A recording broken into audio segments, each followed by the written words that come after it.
Never have I ever thought that Filipino can be so complex. I learned the Filipino language through comic books. Yes, liwayway. If you know, you know. But here, watch and learn. We have somebody explain the grammatical structure of Tagalog. Tagalog is the most widely spoken language in the Philippines, and its grammar is extremely different from that of English, in particular because of one element that's notoriously difficult to explain. So let's give it a shot. Okay, so take a look at these two sentences in English. The man bought fish, and fish was bought by the man. You may have learned in English class somewhere down the line that this sort of sentence is in the active voice, and this one's in the passive voice. Because in this first one, the subject is doing something to the object, and in this one, the subject is having something done to it. Okay, sweet, so that makes sense, right? Now forget all of it. Let's begin.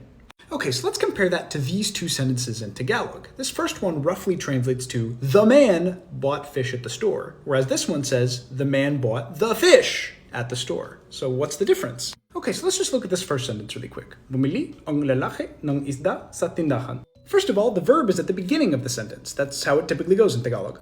This little word, ang, is telling us that lalaki, the man, is going to be the direct noun of the sentence, which basically just means this is the noun that the verb is really going to be telling us about. Okay, now here's where things get juicy. This inside of bumili is what we call the agent trigger, and it's telling us about the relationship between the direct noun and the verb. In this case, it's telling us that the man is the agent of the verb. The man is doing the buying. Okay, now notice how in the second sentence, ang is telling us that the direct noun is actually isda, the fish. Correspondingly, the verb has changed from bumili to binili, which has the patient trigger on it. This still means buy, but this time the verb is telling us that the direct noun that we're focusing on is receiving the action rather than doing the action. What's awesome about Tagalog is that there's a bunch of these triggers. We could change the verb to put emphasis on where the action is occurring, or for whom it's being performed, or why it's being performed. This phenomenon is called Austronesian alignment, also known as symmetrical voice, and it's especially common among the languages of the Philippines. Here's the sources I used for this video, and I highly recommend you check them out yourself.